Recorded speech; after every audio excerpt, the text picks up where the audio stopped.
otro episodio más de Parálisis Cerebral Respuestas. Señoras y señores, niñas, niños que me escuchan alrededor del mundo, que por cierto, quiero agradecer a toda la gente que me escucha en Ecuador, en Colombia, en Chile, en Argentina, en Brasil, Panamá, Jordania, Uruguay, Singapur, España, México, Estados Unidos, bueno, un sinfín de países donde se escucha Parálisis Cerebral Respuestas. Gracias, gracias, gracias por hacer de este podcast un podcast en el que compartimos tanta información y que se está escuchando en tantos países, 18, la última vez que hice el conteo. Y por petición popular, el día de hoy tengo a alguien que ya conocimos, que yo tuve el placer de entrevistar y conocer en Alemania, en el Congreso de la Academia Europea, recientemente en Heidelberg, hace menos de un mes, de hecho.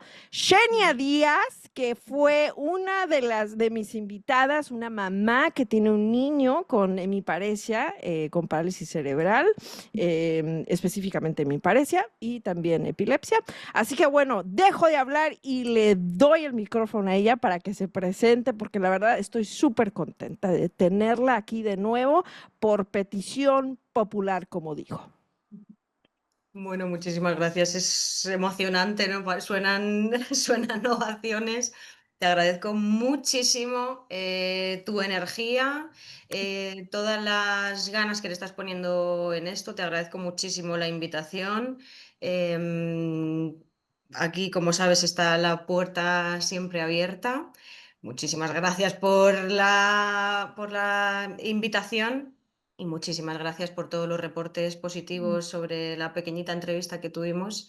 Ha sido un verdadero placer y, por supuesto, estar hoy aquí contigo es un gusto, una responsabilidad y, un placer para mí. Ay, gracias, querida. No, la verdad que de las cosas más bonitas que me llevé de ese congreso, sin duda, es conocer a tantas mamás, tantos papás como tú, que son papás de niños con diferentes discapacidades, no solamente parálisis cerebral, y que tanto tú como Silvia, por ejemplo, Moshabo de Kenia, compartieran sus historias. Gracias, gracias, gracias. Y te digo, hubo una respuesta tan positiva que dije, no, la tengo que volver a invitar y esta vez es una hora completita. Y no solamente una entrevista, señores, esta es la parte uno, va a haber parte dos, porque hay mucha tela de dónde cortar, como decimos en México.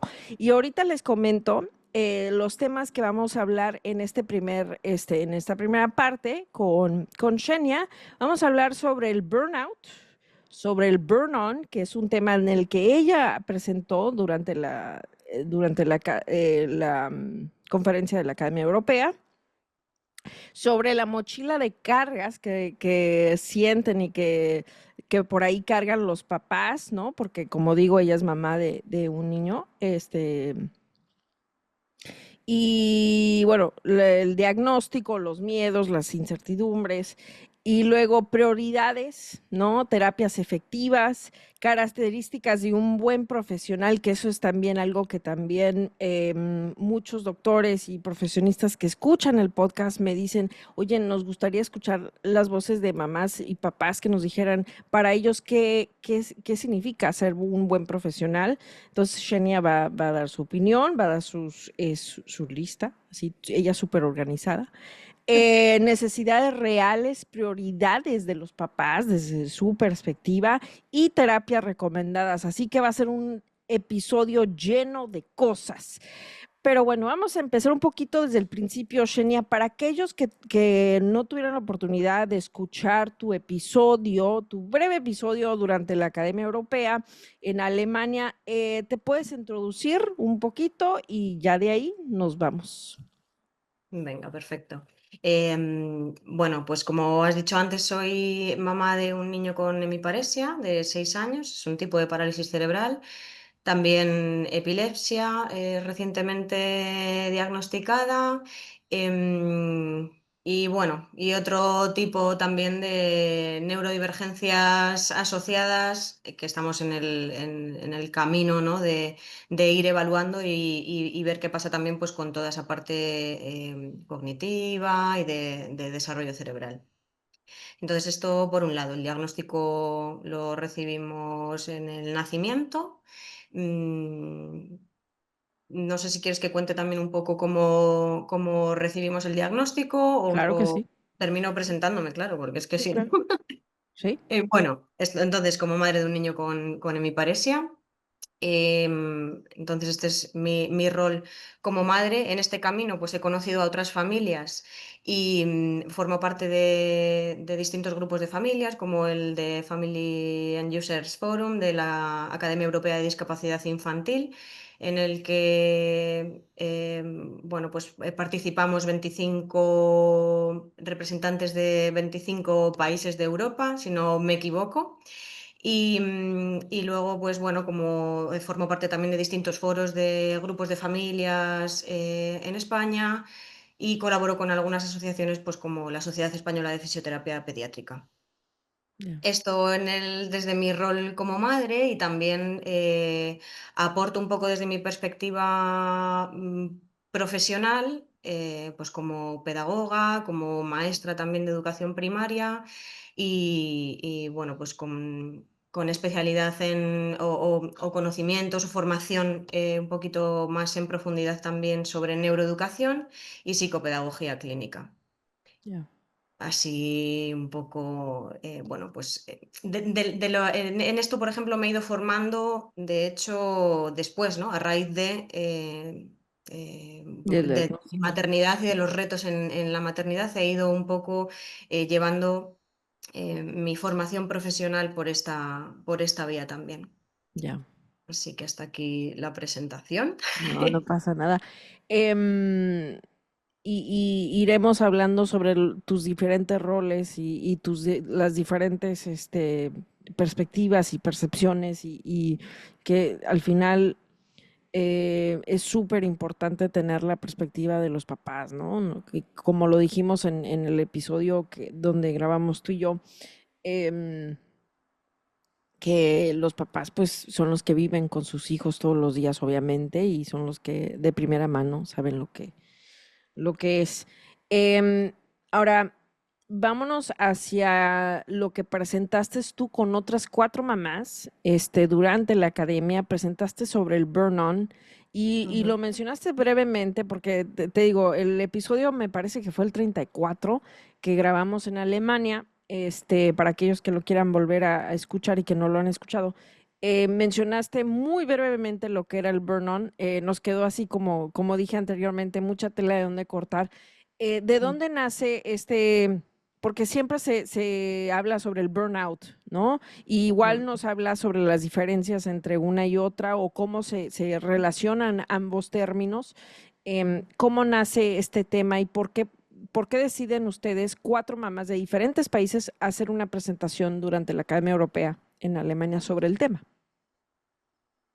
Pues como hablamos la última vez, sobre el burnout, es verdad que es un término que está bastante extendido, no solamente en el ámbito de la crianza, sino también pues, en el ámbito laboral, por ejemplo, y habla sobre la sobrecarga, ¿no? La sobrecarga mental, la sobrecarga de tareas y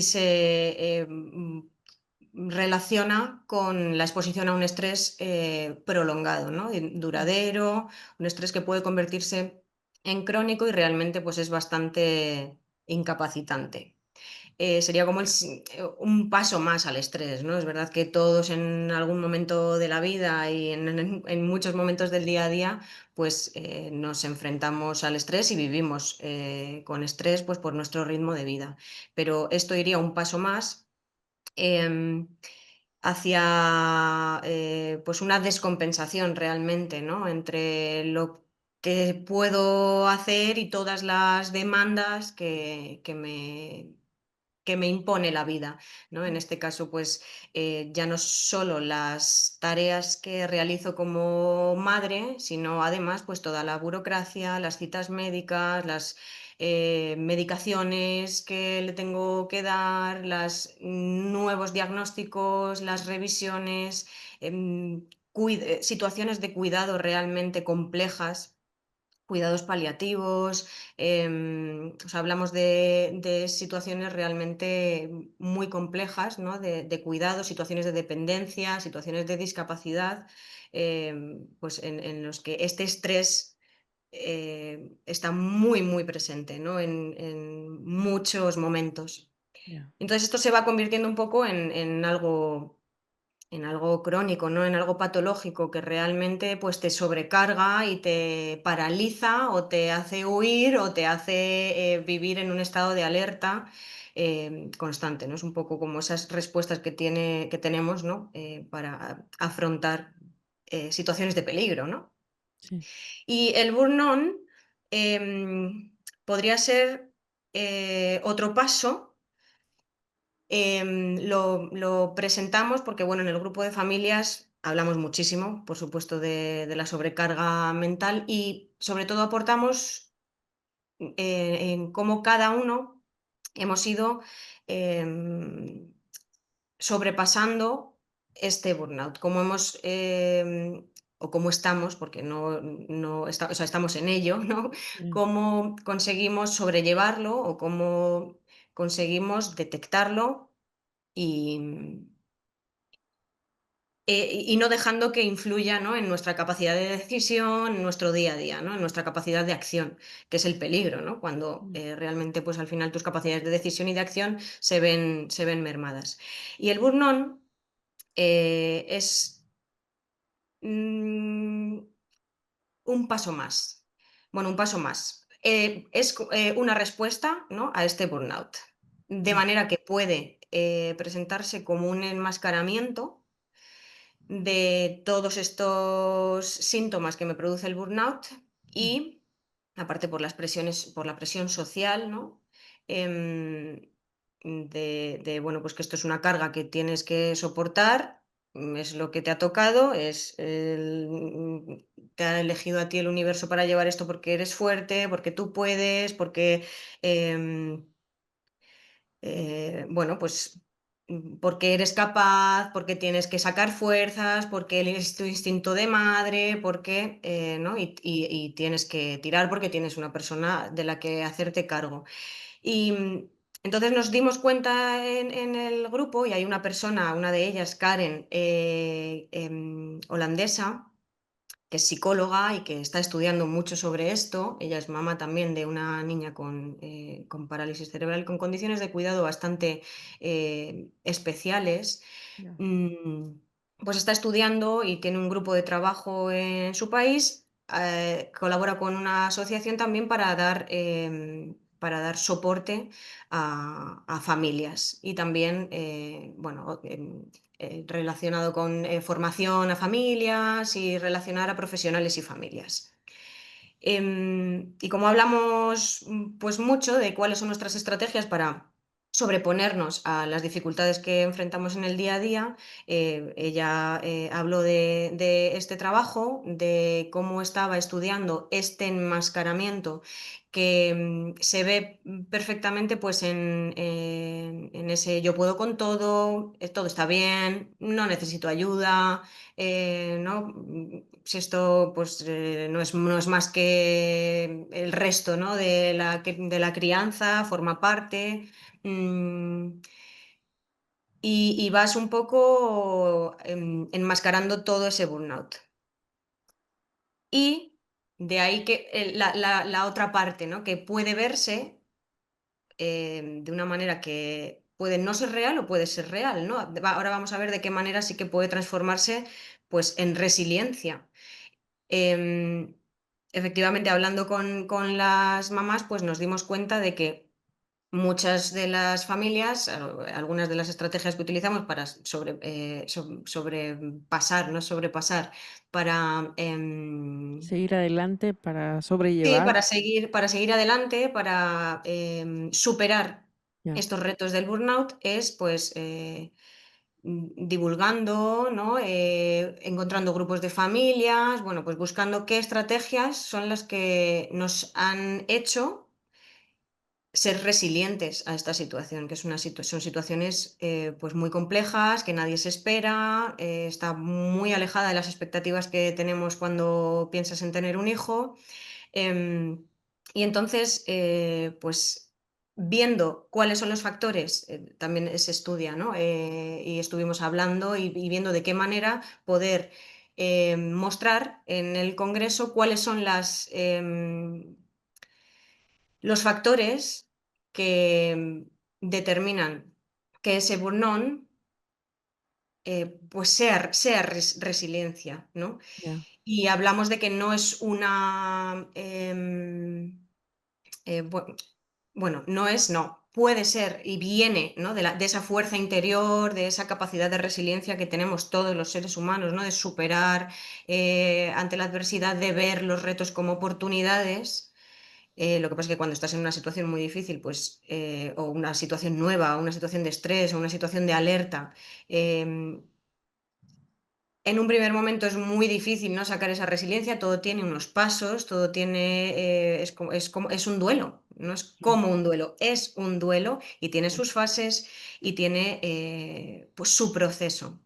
ya, Y para llegar a la resiliencia, que es de lo que hablábamos en la entrevista del Congreso, pues encontrábamos que los factores clave muchas veces no dependen de nosotros, como sí que nos quieren hacer ver, ¿no?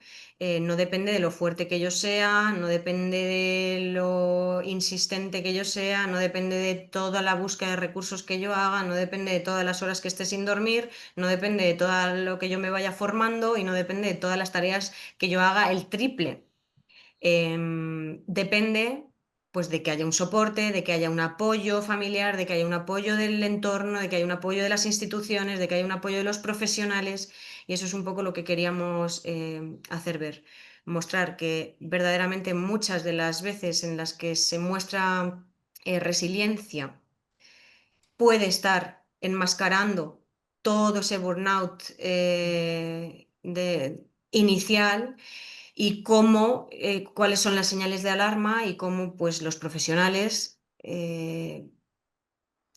pueden detectarlo y pueden dar soporte a todo esto.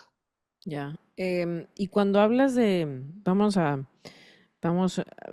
voy a retroceder un poquito hablando sobre uno de los temas que tengo, eh, que son súper importantes, es esta mochila, por así decirlo, de cargas que un papá, una mamá, una familia entera recibe, obviamente dependiendo del caso del niño y el entorno, carga después del diagnóstico de cualquier tipo de discapacidad, ya sea miedos, incertidumbre, expectativas frustradas. Em, Háblame sobre un poquito sobre tu caso, o sea, cómo lo viviste tú y cuáles fueron esas señales de alarma que por ahí a lo mejor los profesionales pueden, em, les puede dar una pista de decir, oye, creo que le estamos cargando mucho a los papás, creo que todo depende de los papás, creo que, y muchas terapias y todo, o sea, todo depende de los papás. Pues no, o sea, primero que nada, dime sobre tu caso personal, sobre esa mochila, ¿no? De cosas que se tiene, que se cargan como mamá, papá, familia entera, y cuáles son esas señales de alarma que tú les puedes decir a los profesionales, oigan, fíjense en esto, fíjense en el otro, cuando vayan las mamás, los papás a consulta, o sea, no nada más es denos una lista de terapias ni nada, o sea, háblame sobre el tema. Pues, bueno, como decías, recibir un diagnóstico, sea el que sea, cualquier preocupación, cualquier persona que tenga un hijo sabe lo que duele, un catarro, o sea, una fiebre por la noche, ¿vale? Em, y cómo estás, pues, todo el rato fijándote, ¿no? Si va cumpliendo los hitos, si sigue con la mirada, si... em, o sea, que esas preocupaciones, aparte bueno, son naturales, ¿no?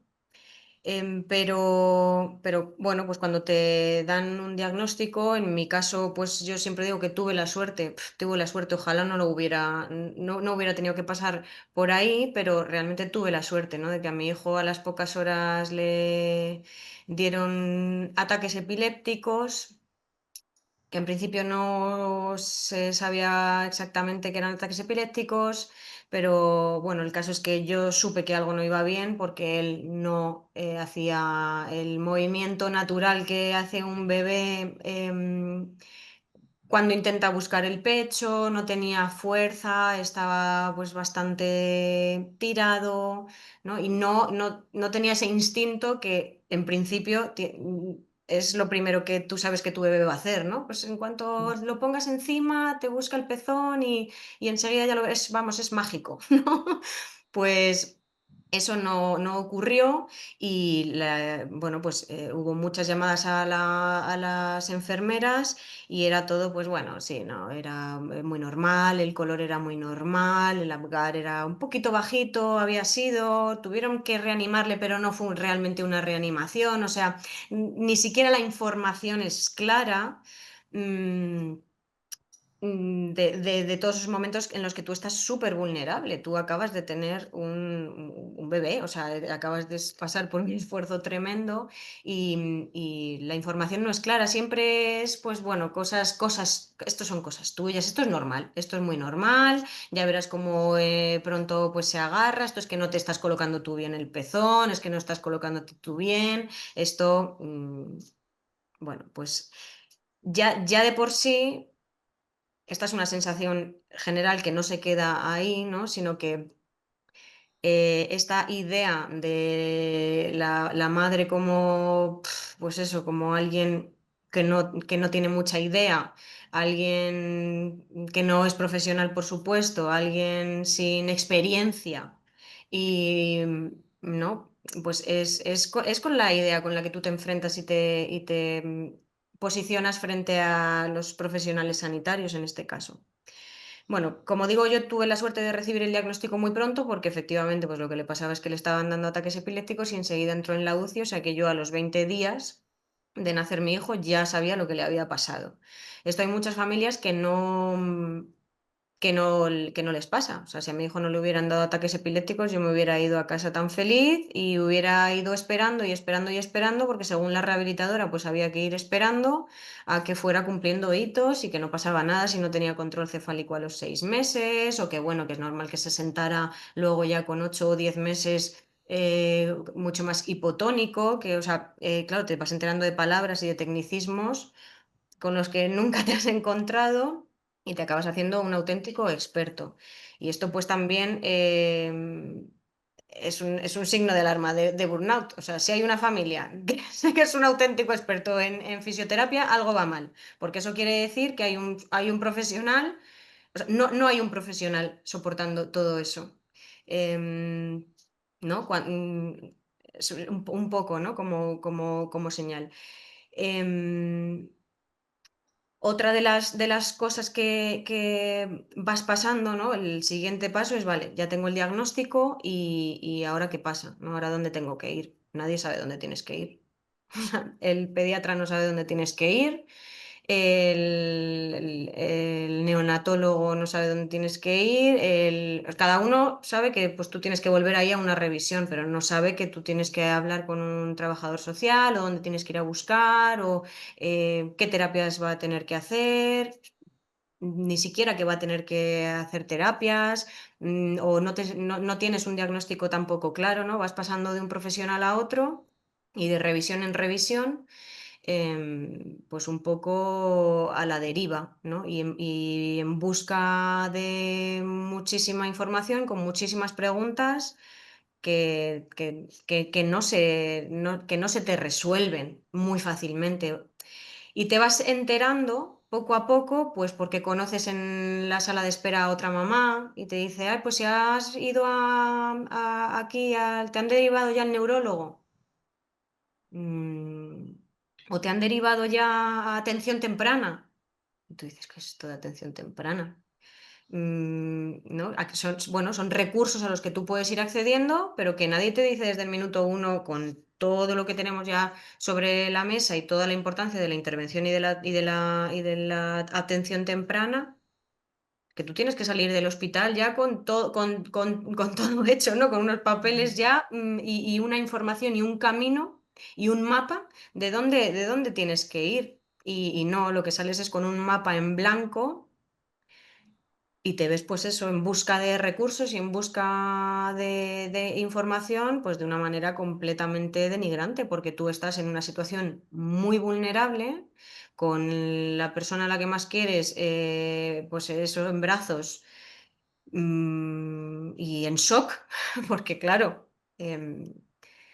y encima te tienes que fiar, estás, digamos, en manos de profesionales que no dudo, ni nadie duda que sean muy buenos profesionales o tengan mucha, ¿no? Mucha formación y muchos conocimientos en su campo, pero bueno, resulta que lo que tenemos entre manos es un niño y que ya sabemos, pues eso, que la atención temprana, que el diagnóstico precoz es fundamental y tener un diagnóstico, pues es también básico. Entonces, no puede ser que a día de hoy sigamos escuchando esto de, no, bueno, ya caminará, ya te mandaremos, ¿no?, al traumatólogo más adelante, o que tú no sepas desde el primer momento cuáles son los especialistas con los que tú vas a tener que lidiar y que no haya sobre todo un profesional de referencia. Em, o sea, bueno, las señales pues están ahí, ¿no? El aislamiento, por ejemplo, social. Esto es una señal pues muy llamativa, ¿no? Cuando hay una familia que, pues efectivamente, que no tiene toda la información, que no conoce todavía dónde tiene que ir, que no sabe que hay grupos de familias, asociaciones, que no sabe cómo rellenar la instancia para la plaza de atención temprana de su hijo. Mm, pues todo esto son señales de alarma, ¿no? Y familias que están pues con mucha sobrecarga, con paralizados, ¿no? Sin capacidad para tomar decisiones.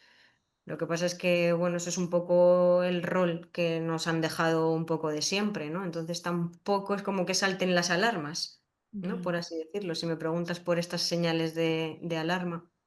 ya es em, el aislamiento, como mencionas, Ujú. eh, el hecho de que las familias tengan que convertirse en especialistas o ser la enciclopedia del diagnóstico de sus hijos, porque eso ya es señal de que no hay suficiente información o de que no están recibiendo la guía suficiente. Mm. Esto es algo al que poner el ojo, ¿no? Para los profesionales que escuchan este podcast.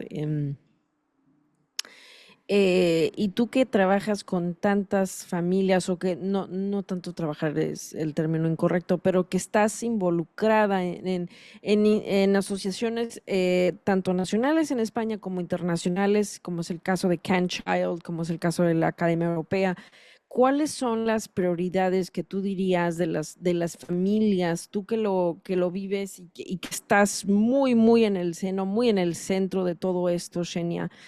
¿Cuáles son esas prioridades que las familias quieren que los profesionales médicos sepan? Pues esto es muy curioso porque cuando hablamos en distintos foros nos reunimos y intentamos hacer una lista. Da igual dónde hagas esta pregunta, porque la lista va a ser la misma. Básicamente, a lo mejor cambia un poco en prioridades, pero lo primero y muy llamativo es la desigualdad territorial, por ejemplo, ¿no? De acceso a los recursos. Esto es una prioridad mm, pues muy importante, ¿no? Pienso en Latinoamérica, que puede ser bastante similar. Aquí en España esto es una realidad. Eh, Hay una descentralización o una centralización en unas cosas, descentralización en otras. Hay protocolos en unos sitios, en otros no, en otros son diferentes. El acceso a los recursos o la oferta de recursos difiere un montón. El acceso a ayudas, las cuantías económicas, o sea, esto es una realidad, ¿no? Las desigualdades territoriales, y esto es una pena, que el pronóstico de tu hijo dependa del sitio en el que has nacido, Uy, porque es así. El pronóstico de tu hijo depende de si has nacido en un pueblo o en la ciudad, de si has nacido en un sitio donde tienes a 20 minutos un centro de atención temprana donde además el equipo pues trabaja de X manera, o resulta que has caído en un centro de atención temprana donde toda la vida se lleva trabajando de esta otra X manera y ya está. Y esta es la terapia que hacemos aquí. Y depende también de la carga poblacional, no se llama así, no se dice carga poblacional, depende de la densidad de población. Si yo caigo en una población con menos habitantes, pues mi hijo va a tener la posibilidad de tener más horas de terapia. Y si la densidad poblacional es mucho más grande, pues a lo mejor tiene una hora de fisioterapia. Luego hay zonas en las que la atención temprana abarca hasta los 3 años y zonas como aquí en Madrid, por ejemplo, que abarca hasta los 6 años. Luego ya a partir de los 6 años ya nada, todo privado y todo. Pero bueno, tenemos ese sistema, ¿no? Que por lo menos no nos podemos quejar. Bueno, sí nos quejamos, da igual, ¿no? Pero bueno, hay otras comunidades en las que es solo hasta los 3 años. Pero qué atención temprana es hasta los 3 años, ¿no? Y bueno, y tú podrás saber zonas en las que ni siquiera hay atención temprana. Y como digo, el pronóstico de un niño o de una niña en este caso depende, y esto no puede ser. No puede ser. En países como Alemania, por ejemplo, o sea que es también dentro de Europa hay muchas, muchas diferencias de sistemas, de instituciones y de mentalidad frente a la discapacidad y a la diversidad. O sea que es un Ya, tema muy cultural, pero bueno, pues esto es algo que hay que poner sobre la mesa, ¿no? No puede ser que difieran tanto. Entonces, otra preocupación, por supuesto, son las ayudas económicas. La carga económica que soportamos las familias, pues traeré los datos si quieres en la próxima, porque las cantidades anuales pues son enormes. Y bueno, pues estas ayudas hay quienes lo siguen viendo a lo mejor como pagas, ¿no? Pero bueno, pues en una sociedad como en la que vivimos son derechos, no son pagas, ¿no? No estamos pidiendo en esta búsqueda, ¿no? Denigrante como es que es lo que es. No estás pidiendo que te echen topping en la bola de helado de chocolate, que te echen más. Estás reclamando un derecho.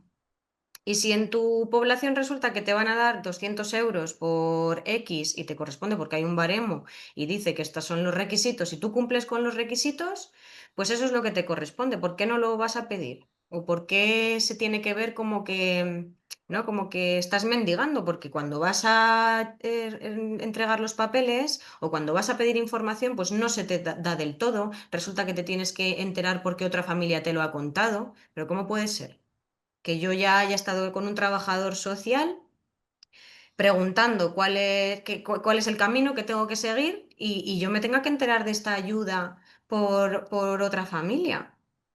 A eso me refiero con que es denigrante, porque no estamos pidiendo, como digo, nada que no nos corresponda. claro. Y luego hablando de esta desigualdad, ¿no? O sea, que si ya encima hablamos de lo que me tendría que realmente corresponder si todo esto fuera equitativo y justo, ya, bueno, nos meteríamos en política, ¿no? Mm. Que no es nuestro foro. Pero bueno, se están haciendo muchas cosas, ¿eh? Desde el grupo de familias de la Academia Europea de Discapacidad Infantil están llevando muchas cosas al Congreso Europeo, al Parlamento, bueno, a Bruselas, a ver eso, déjalo ahí bien, a Bruselas, y están haciendo pues un trabajo de defensa de los derechos de las personas y las familias con discapacidad muy grande. Más prioridades tengo una lista. El periplo administrativo, que esto ya hemos hablado, ¿no? Es una auténtica gincana del terror. Es una ¿Qué auténtica quiere gincana decir del terror. periplo para aquellos que igual no sepan? El Y no sé. periplo es pues como un camino de obstáculos. Ya. es un camino de obstáculos. Tú vas, te falta un papel, pero ya no estás fuera de plazo. Luego si estás dentro, pues bueno, esto no era aquí, era en esta, ahora se pide todo telemático, ahora no, ahora tienes que presentarlo aquí, pero resulta que como ha caído en agosto, pues se han perdido los papeles y tienes que volver a presentarlo. Y además es que los plazos aquí en Madrid, pues a lo mejor hasta dentro de 8 meses no vamos a ver tu solicitud y no es con carácter retroactivo. Mm, y te encuentras pues con listas de espera, por ejemplo, para la atención temprana de años, de 2 años. Entonces, si yo lo solicito con 2 años y tardan 2 años en dármelo, ¿no? Y a los 3 se ha acabado la atención temprana, pues bueno, pues este es el periplo tanto de las ayudas económicas como de los servicios a los que podemos acceder.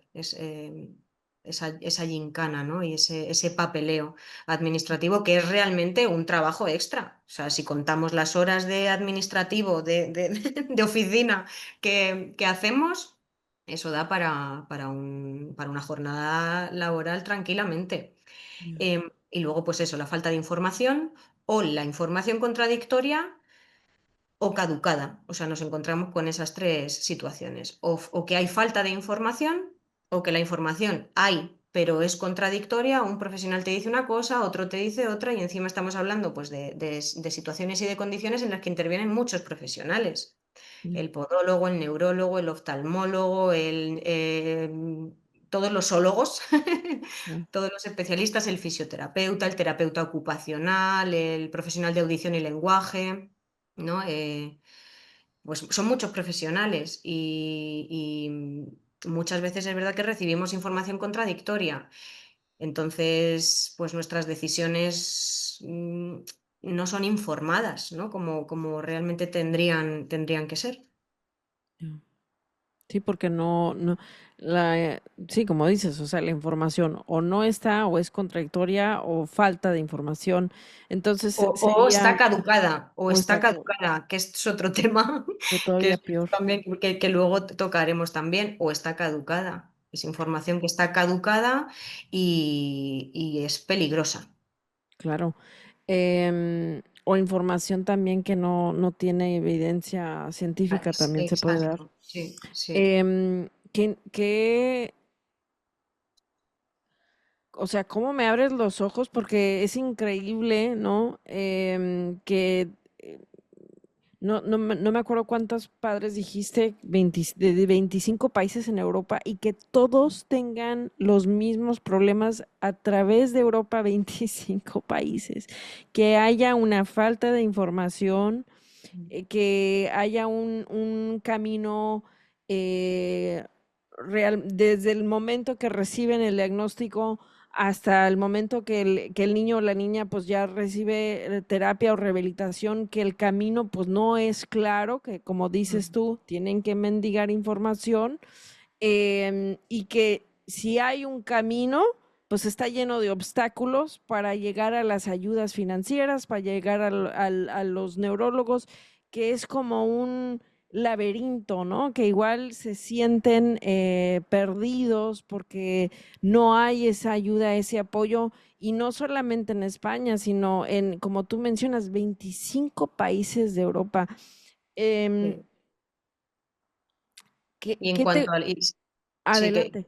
no, simplemente confirmar que es muy curioso, ¿no? Que lo que te decía al principio, hables con quien hables en cualquier parte del mundo, eh, si no le ha pasado, conoce a alguien y luego pues hay diferencias, ¿no? Entre países y entre zonas, pues que a lo mejor el periplo administrativo es muchísimo mayor o que directamente ni siquiera hay un sistema público, ¿no? O sea que luego difiere, pero la situación de las familias o las prioridades son siempre estas. Y cómo repercute todo esto en nuestro queridísimo burnout, ¿no? O sea, cómo luego pues encontramos como necesidades, ¿no?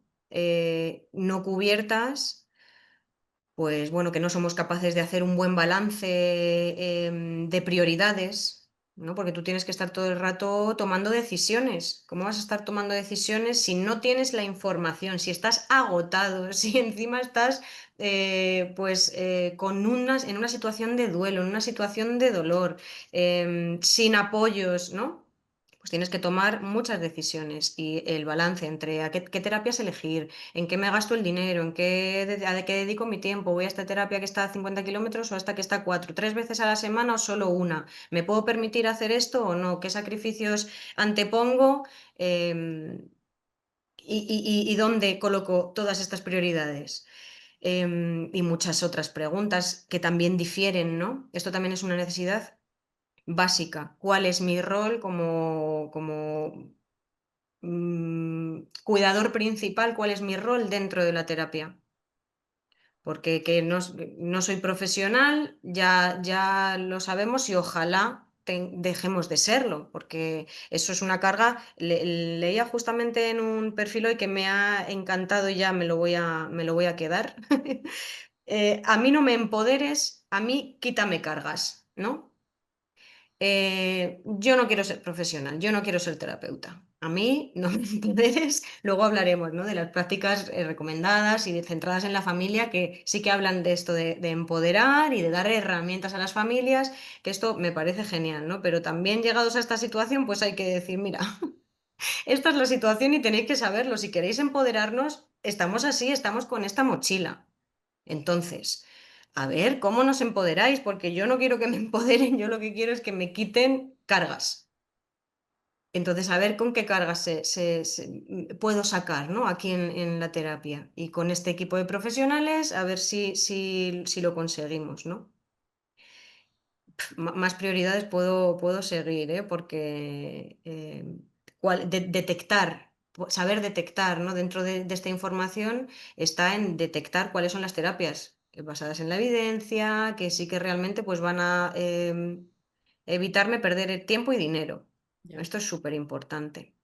Sí. Cuáles son también detectar cuando una terapia es peligrosa y realmente está haciendo daño a mi hijo, ¿no? Es que esto hay que decirlo. No sé si, si lo quieres cortar luego, No, no, córtalo. adelante. Esto es tu foro. Hay terapias que, bueno, ya sabemos, ¿no? Cuáles son las repercusiones del estrés en el cerebro de un niño, y ya hay mucha evidencia también sobre esto y se está divulgando mucho, pues, sobre terapias que van en contra de lo que es el sano desarrollo del cerebro de un niño y de cómo funciona y cómo aprende, ¿no? Entonces, detectar terapias que van en contra de esto es muy importante, porque además son terapias que se nos dice también que tenemos que hacer en casa a los ¿Nos puedes padres, dar un ¿no? ejemplo, Xenia, en tu caso, por ejemplo, de terapias que digas tú, a ver, espérenme, ¿por qué me están recomendando esto? ¿Esto Pues, es peligroso? pues, por ejemplo, la terapia Boita. Por ejemplo, la Qué es terapia eso? Boita. Yo soy Pues ignorante. aquí ya me gustaría hablar a lo mejor de un experto. Hay mucha controversia con este tema, porque yo sé, y hay familias que lo defienden porque ven realmente evolución y mejora. Yo podría resumirlo porque lo hice una vez, básicamente. En que tienes que hacer, hay algunos puntos de presión que se supone que, esto ya te digo que te dirá mejor un terapeuta, pero en esos puntos que tú presionando distintos puntos del cuerpo, y colocando en posiciones determinadas, haciendo presión, se supone que reseteas, así muy rápidamente resumiendo, reseteas los movimientos primarios, o no sé muy bien cómo definirlo, ¿no? Ujú. Los movimientos reflejos, esto es, los movimientos reflejos, y reseteas el cerebro y las funciones de estos circuitos que están dañados, ¿no? Oh, wow. Entonces, bueno, pues es una terapia súper invasiva. Eso lo ves desde cualquier vídeo que te puedas ver tú sobre este tipo de terapia, y además tienes que hacerlo todos los días, siguiendo unos determinados ejercicios, y consiste básicamente en hacerle llaves de judo, de judo, ¿no? pues ¿cómo se llama? De MMA, ¿no? De artes marciales Sí, sí, mixtas, sí. llaves, de compresión a tu hijo tumbado en una posición X, pues poniéndole el codo a lo mejor aquí, agarrándole el hombro y con la rodilla en no sé dónde y presionar ciertos puntos, pues todos los segundos que aguantes. Por supuesto, el niño llorando, evitando esta situación, intentando escaparse, por supuesto, y tú apretando más. Claro. Esto es lo que yo tuve que hacer. Las bases científicas corresponden a otra persona, pero yo esa vez que lo tuve que hacer, dije yo esto no puedo hacerlo. O sea, yo esto no puedo ¿Terapia hacerlo. Voita se llama? Ujú. Sí, esto Wow. vas a tener que cortarlo, Wow, no, pero no. hablar de terapia boita con algún profesional, porque hay muchísima evidencia ya, esto se sigue haciendo, hay muchísimas formaciones todavía de este tipo de terapias, terapias que están caducadas, que ayudaron en su momento mucho a avanzar en el conocimiento científico, pero que hoy en día ya se sabe y se ha evolucionado, gracias a Dios, pues cómo funciona, cómo se desarrolla el cerebro, cómo funcionan las habilidades motoras cuando estas están dañadas por parálisis cerebral y cuál es la mejor manera de rehabilitarlas. Claro, si hablamos de rehabilitación, pues tampoco se trata de rehabilitar, ¿no? Se trata Mm. de habilitar.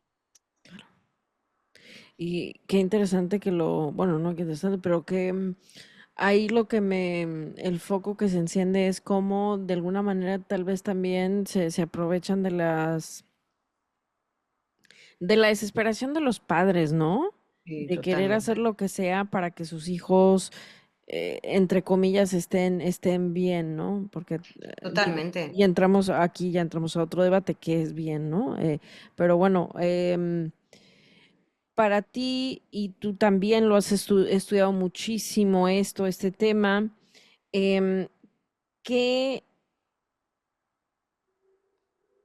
qué características tiene un buen profesional médico eh, cuando se trata de lidiar con niños como tu hijo, por ejemplo? Que por cierto no sé su nombre. Aidan. Se llama Aidan. Aidan, sí. Hola, Aidan. Le mando un saludo a Aidan. Dile que a Azucena le mando un saludo. Amarillo, por favor. Mi color De feliz. tu parte. Sí, aquí tengo mucho amarillo porque el amarillo es mi color feliz. Em, para ti, ¿qué constituye un buen profesional médico? Y me imagino que como mamá, por ejemplo, que has recorrido tú muchísimos profesionales de medicina de todo tipo y en general, ¿no? Las mamás, los papás que van de una terapia a otra y que siempre están en la búsqueda, ¿no? ¿Qué constituye esas características de un buen profesional en tu opinión personal y de primera mano, ¿no? Ujú. Sí, pues esto es otro tema que hablamos mucho. ¿Cuáles son las características que para nosotros tiene que tener un buen profesional? Lo primero que no estamos acostumbrados, y esto hay que decirlo yo creo antes de empezar, no estamos acostumbrados a pedir, ¿no? O a reclamar, sobre todo a profesionales de la medicina, ¿no? Que culturalmente pues tienen un rango, ¿no? O un estatus superior al de las familias o al de los pacientes, ¿no? Cuando vas a consulta es como que, bueno, tú vas a ver al especialista y lo que tú tienes que decir es más bien poco, ¿no? Él es el que pregunta, él es el que, él o ella, que lo ponemos encima, claro, en un pedestal, ¿no? Todas las decisiones y porque, bueno, realmente son los profesionales. Entonces, lo que quería decir es que no debemos sentirnos mal por querer reclamar o querer buscar un perfil de profesional lo que para nosotros, lo que para cada familia suponga ser un buen profesional, porque es una persona que nos va a estar acompañando en nuestro día a día, va a tener un papel súper importante en la vida de nuestros hijos y tenemos que dar con aquellos profesionales pues con los que realmente seamos capaces de hacer equipo. No vamos a poder hacer equipo ni es como las amistades, ¿no? No puedes caerle bien a todo el mundo, o no vas a conectar igual de la misma manera con todo el mundo. Entonces, saber y poder ponerle nombre a lo que es para cada uno un buen profesional, pues no tiene nada de malo, aunque estemos hablando de de romper o de darle en el ego a algún profesional. O sea, que esto no se trata de juzgar o de decir que lo estén haciendo mal, ¿no? Sino que, bueno, se pueda ver como una reflexión de lo que nosotros valoramos sobre todo en un buen profesional, porque a lo mejor es verdad que como profesional y en cada uno en nuestro campo profesional nos pasa, ¿no? Que te vas profundizando mucho o te vas especializando mucho y vas perdiendo un poco la perspectiva. Y cuando trabajas con personas, pues tienes que escuchar también a las personas con las que trabajas. Entonces, más que a lo mejor lo que pueda pensar yo, sí que pues me gustaría recopilar un poco las ideas de cuando hablamos, ¿no? En estos foros de familias, que mencionamos cuáles son las características de un buen profesional. Entonces, que pueda coordinarse, ¿no? Que sea un equipo y que haya en el que haya un profesional de referencia, que podamos hacer realmente equipo, que se nos ponga en el grupo, ¿no? O que se nos ponga en el debate, en las conversaciones, pues como uno más, que tengamos voz, que tengamos voto, que se nos pregunte si esto de lo que se está hablando va con nosotros, si estamos en ese momento, si estamos dispuestos a hacerlo, si tenemos el tiempo para hacerlo, si opinamos más o menos igual. Se habla mucho de respeto. Esto es más que una característica profesional, es una característica humana, ¿no? De cualquier persona, pero pedimos respeto, o sea, que estemos pidiendo respeto a los profesionales ya pues dice mucho de lo que se han tenido que encontrar muchas familias. Empatía, que no se nos juzgue por las decisiones que tomamos, ¿no? Porque aunque yo decida pues poner aromaterapia en mi casa, y yo crea que así mi hijo duerme mejor, pues oye, no, a lo mejor a ti no te parece una buena idea, ¿no? Pero el juicio, pues lo único que hace es alejarnos al final, ¿no?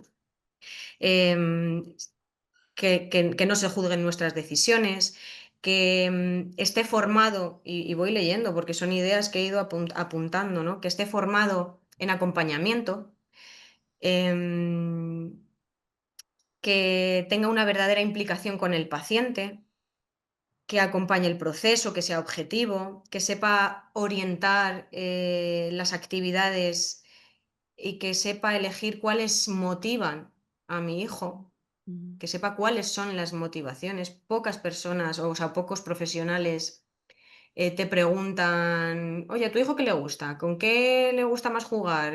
¿O qué cosas le asustan? ¿O qué cosas no le desconectan? ¿O con qué cosas sí que realmente puedo utilizar en un momento bueno, que no esté bien, ¿no? Para que haya un vínculo, para que haya una conexión.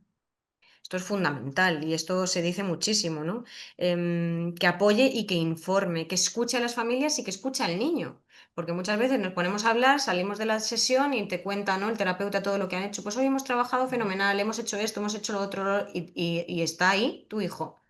ujú, Como si no estuviera. Estamos hablando de una persona delante de esta persona sin que, pues eso, como si no estuviera. Y esto pues tiene que empezar a cambiar, ¿no? También esta concepción que tenemos de la infancia. Que no se impongan tampoco, ¿no? Los criterios, porque un profesional puede tener muy, muy claro que lo mejor en este momento es poner, yo qué sé, una ortesis, ¿no? ujú, Y hay familias pues que no es el momento, porque justo es verano o porque me van a cerrar la tienda, la ortopedia 2 semanas y ya pues lo voy a pedir dentro de un mes y para cuando quiera coger calzado y empezar con la ortesis, bueno, pues yo qué sé, a lo mejor ya han pasado 2 meses, pues más que juzgar, pues acompañar, ¿no? ¿Qué es lo que está pasando ahí? Y cuál es la mejor manera de decirle a esta familia, oye, que es que lo mejor, bueno, lo mejor, creemos y hemos visto que lo que hay que hacer es esto, ¿no? Sin presionar y sin que sean decisiones taxativas, ¿no? Que se haya formado con niños, que se haya formado con niños. Yo cuando esto, y además es que lo tengo apuntado varias veces, ¿no? De una encuesta que hicimos, que sepa adaptarse a las necesidades del niño, que tenga formación en niños, y entonces yo me pregunto, ¿no se da formación en infancia a los fisioterapeutas? ¿No? Realmente hay personas que trabajan con infancia que no están formados en infancia, porque esto es otro tema también que nos preocupa muchísimo. ¿Cuál es la formación? Más que toda la parte técnica y la parte teórica, ¿no? Sino esta parte humana de desarrollo infantil, de comportamiento infantil, de psicología infantil, de conducta infantil.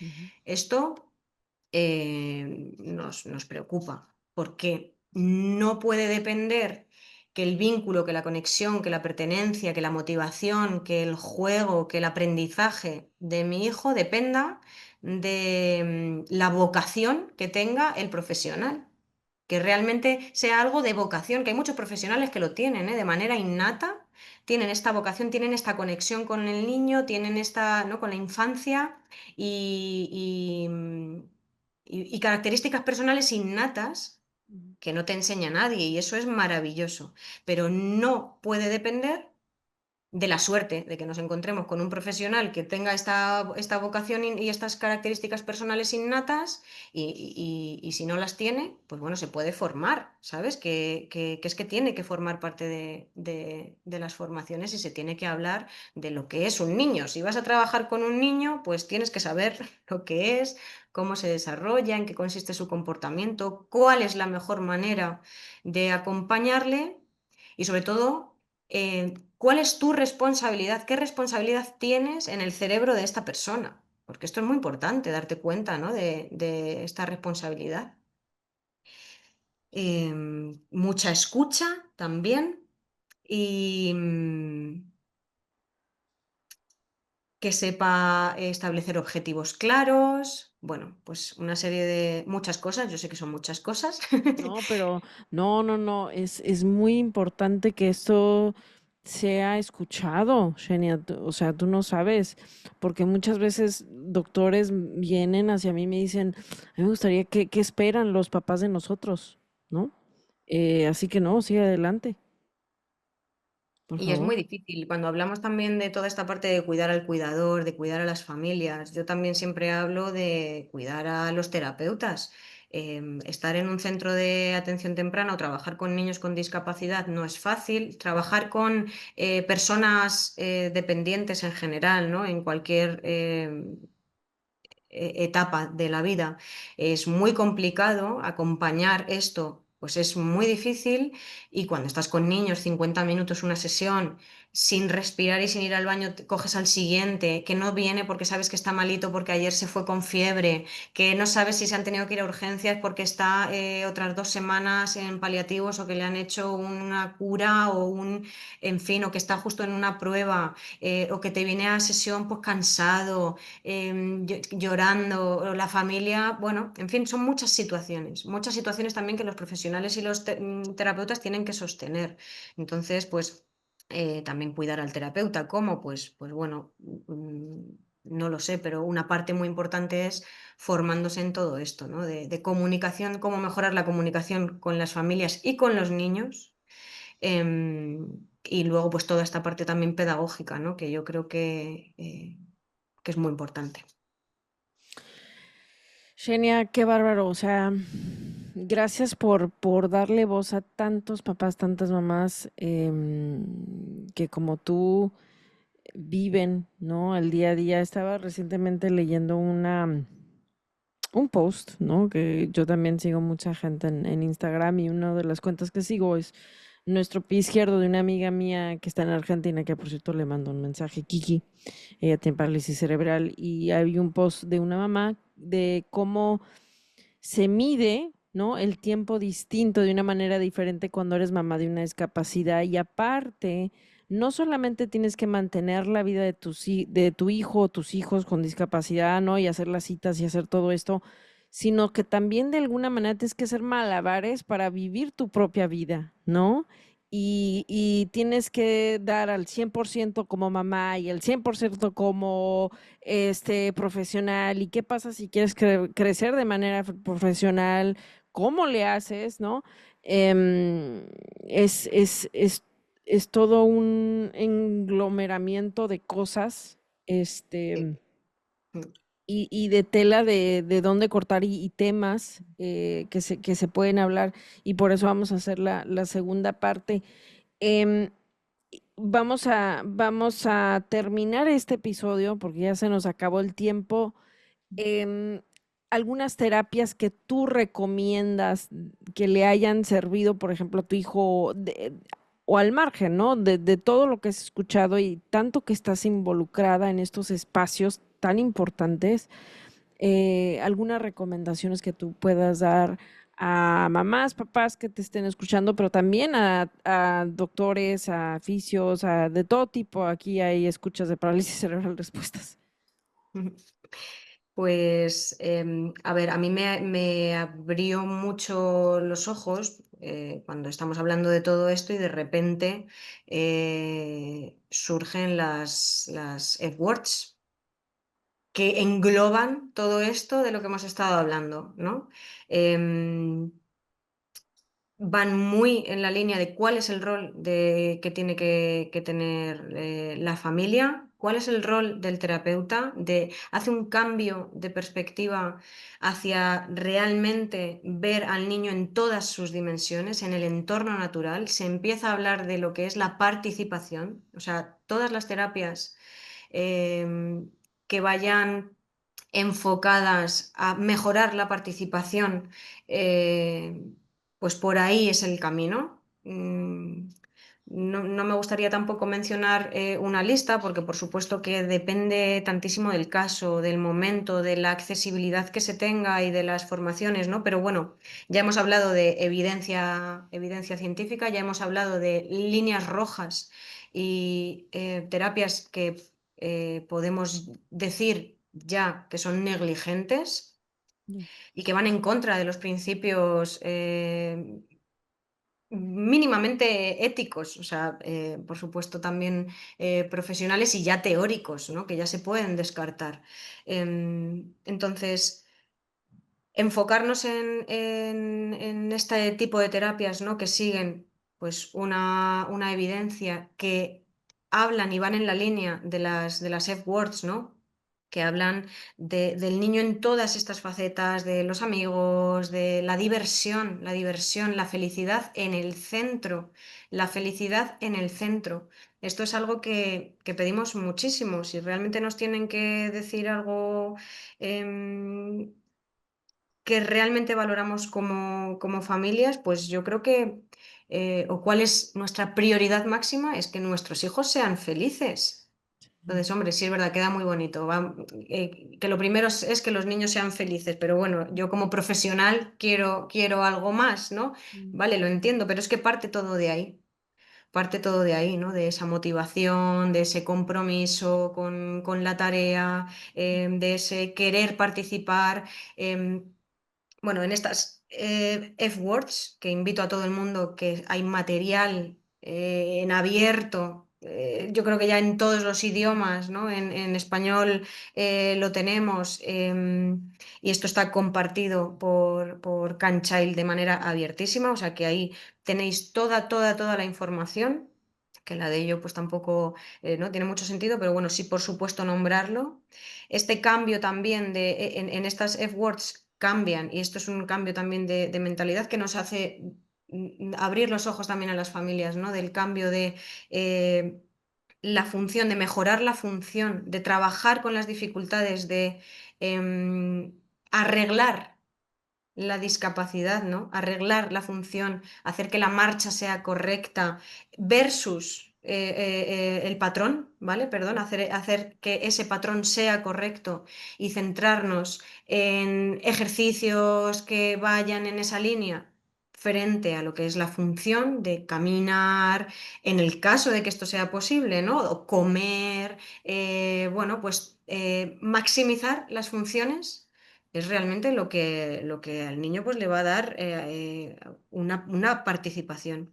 Y si conseguimos que sea el enfoque que sea, centrado en la familia, en los entornos naturales, sea el enfoque que vaya en esta visión de las F-words, conseguimos que realmente haya una participación, una mayor participación de ese niño, entonces sí que podemos empezar a hablar de inclusión y entonces sí que podremos estar hablando realmente del verdadero concepto de diversidad. Sí, que ese es un tema, qué bueno que lo mencionas, porque ese es un tema que vamos a mencionar en la segunda parte de esta entrevista, porque vaya que hay muchos temas que quiero, que nos quedan todavía por hablar. Por eso le dije a Shannon, ¿sabes qué? No, vamos a hacer 2 episodios sobre cómo podemos cambiar este lente y como sociedad cambiar y realmente hacernos una sociedad, perdón, inclusiva, sobre por ahí herramientas para potenciar la relación entre los profesionales médicos y el niño, sobre cuáles son prioridades y cambios que les gustaría ver a los papás. Pero ahorita que mencionas lo de las efforts, quiero terminar con algo que me acabo de acordar. Hace un par de episodios entrevisté a la doctora Carolina Toro de Colombia y ella es fisiatra infantil y traía una camiseta que decía futuro se escribe con F de felicidad. Ella es una, que yo digo, una embajadora de las F-Words que le encantan. Seguramente nos está escuchando, le mandamos un saludo. Pero lo importante que es que realmente se le involucren se involucre a los niños en su entorno, con familia, con amigos, porque todo es importante. Es algo que, por ejemplo, yo no tuve cuando estuve chiquita, no, era una realidad completamente distinta y me da muchísimo gusto que ya hemos cambiado, ha ido cambiando las cosas.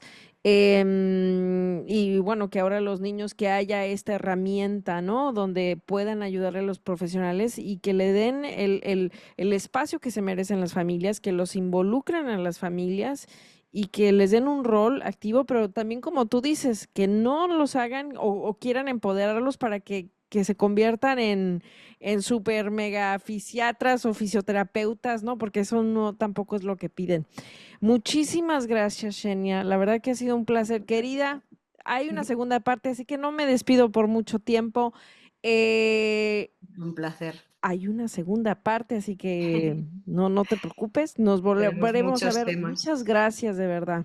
Muchísimas gracias a ti por el espacio, por abrir los micrófonos, por insistir, por buscar distintas visiones, por abrir este espacio también a las familias y ojalá bueno, que llegue lejos, que llegue a otras familias y que podamos unir muchas más perspectivas, muchas más ideas y seguir creciendo y enriqueciendo para, para trabajar juntos. Claro que sí, claro que sí. Muchas gracias a ti. Habrá segunda parte, señores, así que no se me preocupen, nos van a ver juntas de nuevo y en una de esas también nos ven como co-conductoras de un episodio, porque ya tenemos muchas ideas, Shenia y yo.